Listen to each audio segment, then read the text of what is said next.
All right, y'all, what it freaking do? Your boy is back on the grind one more time. Your boy is back at it again, you guys. And hey, we're in the garage. Been a long time since you seen me here in the garage. I want to make sure my camera's clean. Hold up. All right, that should be a little bit better. Yeah, been a long time since I've been in here, but I thought I would get something done. I probably got about maybe about an hour or so to kind of get some things done. And this is just going to be some simple things. I really want to start attacking the cleaning of this engine and then work my way down. So I'll flip the camera around here real quick and show you guys what's up. But if you guys have never seen this car before and you're new to my channel, I don't know how many of you are new. I've been off Instagram for some months, or not Instagram, but I've been off of YouTube for quite some months, and even Instagram for a little bit with car content. So now I'm just kind of slowly, I guess, working my way back in the meantime, and then there'll be a period where I'll be off again. But I figure since I'm home and not doing anything else right now, I might as well do something and film it. So anyways, 1987 turbo Buick Regal Limited. So if you don't know the difference between some of these turbo Regals, they're all called turbo Regals. If you Grand National, T-Type, WE4, Limited, if they have the turbo engine, the turbo V6, the famous 3.8 turbo V6. But they just came in different packages. So the Grand National is always black. And you got, the Turbo T. Some people are really specific, which I guess if you get technical, yeah, certain years they were called Turbo T. And I think in 87, you can correct me if I'm wrong, they dropped the T and they dropped the turbo and just went to T. So instead it was called a Regal T. And then it has the famous T emblem, which mine has it on the steering wheel. Let me show you. So it has that T on the emblem there. And on this car, I actually think it had it on the fender here too. And I bought all new emblems for it as well. So the piecing of it back together will be coming here soon, but I want to get some other stuff done on it because I want to still be able to drive it and work on it. But right now, since I'm not going to have a whole lot of time to drive it, I thought that this would be the next best thing, which would be to clean the engine bay. And then from there, work my way down to the front suspension. So anyways, enough of me talking. Let me flip this camera around and show you guys what's up with this car. If you're new to the channel, please subscribe and follow along because we're going to start attacking. This has been a long awaited on this car and just trying to make something happen. So anyways, let me flip this camera around and show you guys what's up. All right, you guys, so this is what I'm talking about. 87 Turbo Regal Limited here. Again, the Limited had the chrome packaging, the chrome little fender, rocker panel moldings, had all the chrome trim everywhere. This particular one has the kind of rare, I guess you could say. I've never owned one of these styles before. I've only owned the kind of like the true buckets with the full console, but this one has the half console and then these pillow top kind of style bucket 50-50 seats. So I'm actually digging it. At first I really wasn't sure about it, but now it's grown on me. I kind of like it. And I really did like that half console, so that's one of the reasons why I wanted this car. And it was different since I never owned one before. Has the very popular CF5 factory sunroof. So if you hear me naming like codes, like RPO codes, so CF5 is the code if you wanted to order one with the sunroof. So this is really popular on these Turbo Regals. The T-tops, which I think is CC1 RPO code if I'm not mistaken, those are popular too, but those are only popular with like people who want a T-top car are specific. They want a T-top car. Like I've always been a T-top lover. I love T-top cars, but I've always ever had a T-type, or excuse me, a T-top Turbo Regal. I had a Grand National. I had my last Turbo Regal was also a T-top car. I have owned one hardtop Grand National before, but I've never owned a true sunroof CF5. So, man, really happy about that. But anyways, enough of that. We'll go ahead and get to this because I want to get some stuff done on it. So what I plan to do is just kind of clean up, give it a preliminary cleanup job on this engine bay. There's a lot of dust on it from when it got painted. There's a lot of compound residue still on there, splash marks everywhere. So I want to get some of this top layer of stuff off. So what I thought that I would do is take off some of the stuff that I don't technically need for it to just drive. Even all I'm doing is driving it just back out in the driveway and then coming back. But like, you know, I don't need this. Get that out of there so I can clean up really good under that. You know, I don't need that as well, which is, I think this is the overflow. That is the windshield washer container or bucket there.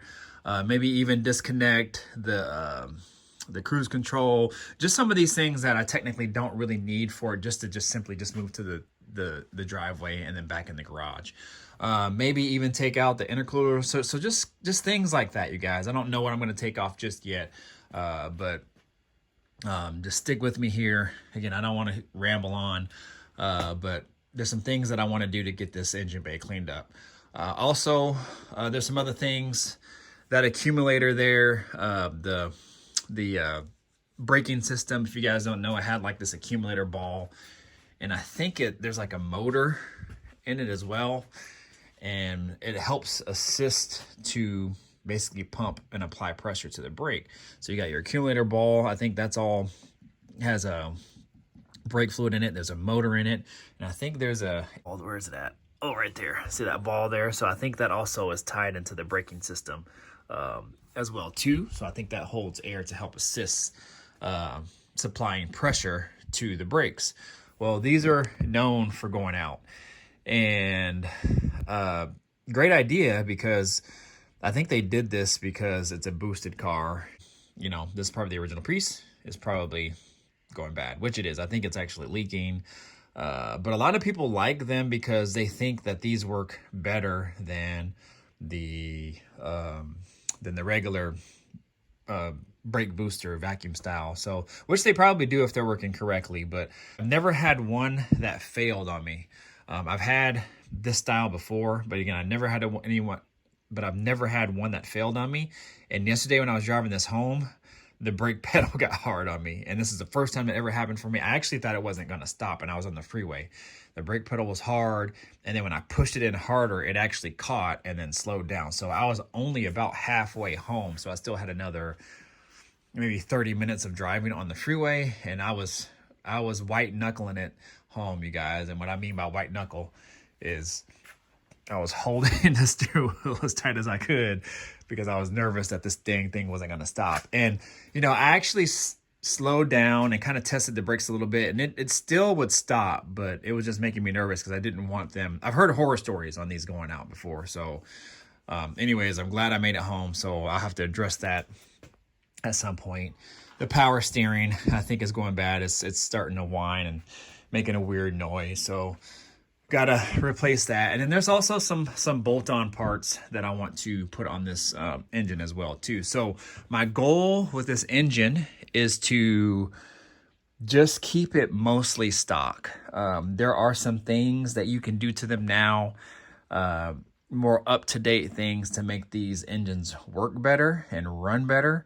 So I'm gonna do that to it as well. I'll probably upgrade the fueling system. I already put a new fuel pump in it, which is a little bit bigger. It was suggested by a buddy of mine who works on these vehicles, very knowledgeable, to just upgrade the injectors. He actually suggested he said 80s, I think, 80s or 100s. And I don't have to do really anything else to the car other than that. And I do have another turbo. I'll probably throw another turbo on it. It's not anything crazy, but it's an upgrade from this. And he said the main thing with these cars is fueling. And even on a stock vehicle, if you upgrade the fueling system, so in my case, injectors, chip, and fuel pump, these are run far better, which makes sense because they're under boost. So with that being said, without getting too much into the weeds in regards to this, that'll be another day, but I really want to attack the cleaning up of it. So I don't know how much I'll film of that. I'll probably just film me time lapse of me doing some work. And I also want to get some footage for Instagram as well. So I'll do that as well. If you guys aren't following me on Instagram, I usually post more on Instagram as of right now anyway. So follow me on there, Mr. Griffin 23. And shoot, man, let's get to work. All right.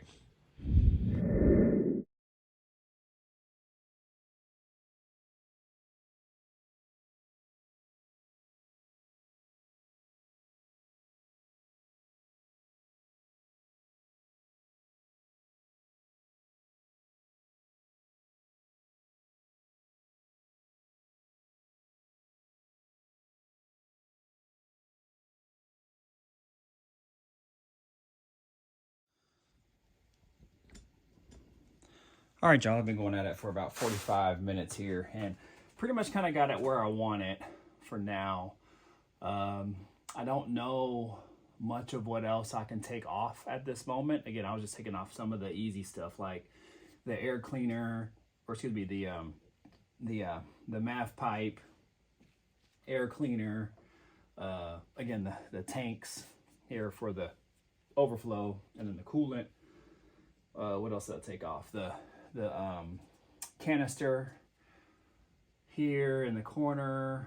Now I'm about to take out the intercooler, and then I'll probably take off the belt as well, since I won't be needing any accessories to be ran. Oh, I took out the fan as well too. So let me go ahead and see if I can pull this thing out. I have everything loose on it, so I think I can pull it off. Oh, yep. Let's see. Is it attached to anything else? Oh, shoot. It might be attached from the bottom. Let me see.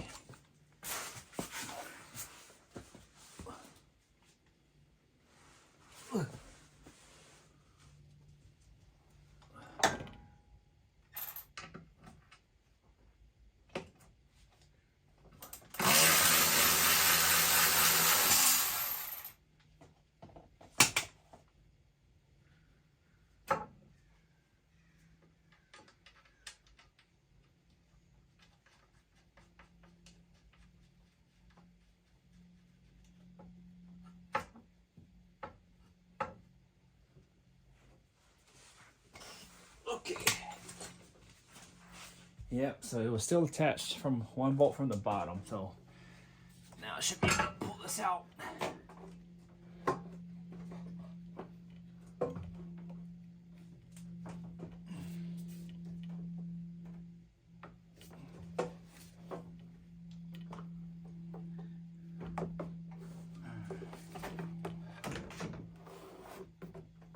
Got him.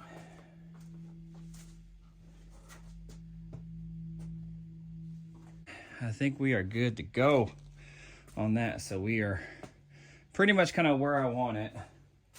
Let me take you off this stand real quick so I can give you guys a good look.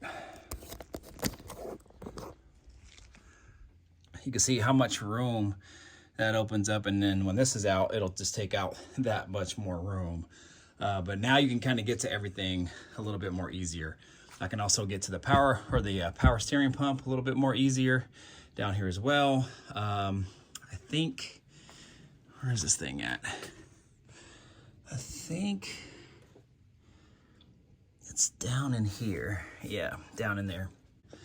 Oddly enough, I've never taken a power steering pump off of one of these because I've never had to. But it's probably going to be a pain in the butt to get to, I'm sure. What I'll probably end up doing anyway is taking out the alternator, painting that, and some of these small little brackets, that tensioner, paint that. Just, I'm already there. Might as well just do it. Shouldn't take too long. The longest part would just be masking this off and like all that off, so I don't paint the whole thing. I just want to paint a piece of it. Actually, you know what? I have the CVF radiator. I wonder if that'll fit on here, and if it does, that might be clutch. I might be able to use that. So I have 3 of them. CVF had sent me 3 of them because my those are for my Chevelle, and they were all jacked up, and like as far as operating wise, but they were scratched and everything, so they kept sending me another one. They kept sending me another one, and so now I have like 2 or 3 extra. So anyways, I might just use that. That'll be clutch, because then one less thing I have to do. I just might have to change this thing right here, so that fan. But other than that, yeah, we're at where we're at. Yes, sir. So I'm gonna go ahead and call this video, because I'm gonna have to leave in like 20 minutes to go to a doctor's appointment. But yeah, y'all stick with me. For me, it'll be probably a couple days before I probably get back to this again. Maybe even tomorrow I might be able to work on a little bit. But for you, it'll be the next clip. All right, y'all, what to do? Day 2, and as y'all can see, I got a lot of the stuff out already. I only have about an hour and a half or so before my son wakes up, and I got to go back in and watch him probably for the rest of the day, so I won't be able to wrench on it anymore. So I want to try to get as much done as I can here, but I really don't have too much more to do, I don't think. I am considering taking the radiator out, but I don't know if I want to do that just yet, just because I got to drive the car out and then back in, and I know I can still start the car and run it without the radiator, but I just don't know if I want to mess with the antifreeze right now. So I might just hold off on that. Plus I have to decide how far I want to go on this damn thing. I don't know, man. I'm just kind of picky sometimes, but which is good. But in order for me to get this thing as clean as I want it, like I want it, you know, then that's going to require me taking off like a lot of stuff. Like, how far do I want to go on the firewall? How far do I want to go clean it into cleaning that, you know, cleaning like all this stuff? How much of this do I want to take off in order to clean everything? So I think eventually I will take off like this intake or this doghouse, the coil pack and all that, because I'm going to change the injectors at some point anyway, and that all will be off anyway, so I can get to the intake. The good thing is, as I won't have to take off the intake, I can just clean it from the top there, and I actually probably can just shoot a coat of paint on it while it's already on there. I am going to take the valve covers off because I want to repaint those, and again, that doghouse right there. And other than that, I just want to just clean everything up, honestly. I am going to take off the turbo because I got another turbo. I don't know how far, again, I want to take to get all this stuff off, like the radiator and all that stuff. I would like to clean underneath it, but again, how far do I want to go to, you know, make this look nice and pretty? Really, I'm just wanting it to look clean when you open the hood, and I don't have to have it, you know, blinging the F out. I just want to get it all cleaned up. So I think I'm going to stick with that game plan and then not go too deep on it. But we'll see. But anyways, let's go ahead and do this. I'm going to take the bumper off actually, and then shoot, I guess we'll just go from there. All right, y'all stay tuned.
right, you guys, what's up? It is the next day, and I'm actually going to go ahead and close out the video.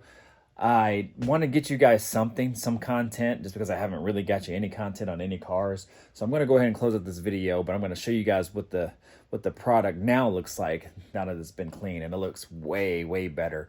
It's not going to be anywhere near close to where I want it to be anyway, because how I want it is going to look a lot nicer than this, but it looks a lot nicer than what it did. But let me go ahead and flip this camera around so you guys what I'm talking about.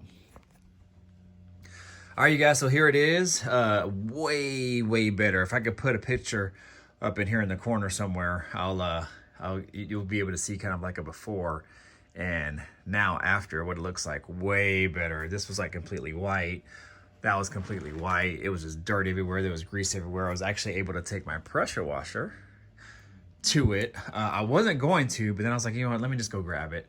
And I'm glad I did, because it took off all kinds of grease. I mean, now you can see the actual color of the now power steering gearbox there. I mean, this was covered with grease, so it looks way better, and I'm happy I took that pressure washer to it. And crazy, man, the car wouldn't start back up when I went to start it up and drive it in. It wouldn't start back up. And I know I unplugged some sensors and things like that, but I plugged the MAF back in. I took the MAF pipe off when I cleaned it, but I plugged that back in. I plugged the IAT sensor. So I don't know if I'm missing something or not. I mean, obviously like the intercooler and all that's not in there, but I'm not quite sure. I don't know what's up. So I haven't worked on these cars in a long time. So I'm still kind of getting reacquainted back with them. I'm no turbo Buick guru at all, but I know my way around these cars somewhat. So, but yeah, it just wouldn't start. It would like kind of start for a moment and then it would just cut off. So I don't know. I'll get it figured out, but I actually had to push it in by myself, and my driveway kind of goes down at a slope. So it took me several attempts to get this thing in, but finally I got it in. But anyways, it is looking a lot better, you guys. Get in the comments. Let me know what you guys think. And man, I'm happy with it so far. So now what I'm going to do is I'm going to close out this video, and I'm actually going to continue disassembling it and making that another part of the video, or just go ahead and just take off what I need to. I might not film it because I'm kind of crunched for time, so I might just take off some stuff and then restart the video to kind of show you guys what I did, and then go ahead and go to the next steps. But yeah, that's kind of where we're at. So anyways, you guys, I'm going to go ahead and close out this video. If you're new to the channel, definitely think about subscribing, y'all. Hit that notification bell, all the good stuff, y'all. Mr. Griffin 23 in the building. Kind of reinvigorated, remotivated to get this car done, and I got a lot of plans for it, and I'm excited. So again, new to the channel, definitely subscribe. Again, hit that notification bell, all the good stuff, y'all. Mr. Griffin 23 in the building. The little one is sleeping, so hopefully we'll get another hour and a half out of him, hopefully. But anyways, that should give me enough time to get some of this stuff off the car so we can start adding some nice bolt-on upgrades to it. All right, so all right, you guys, I'm going out of here. You guys know the drill. Like, comment, subscribe, share, do all the good stuff, y'all. Mr. Griffin 23 in the building. I'm out of here. Deuces. Peace out.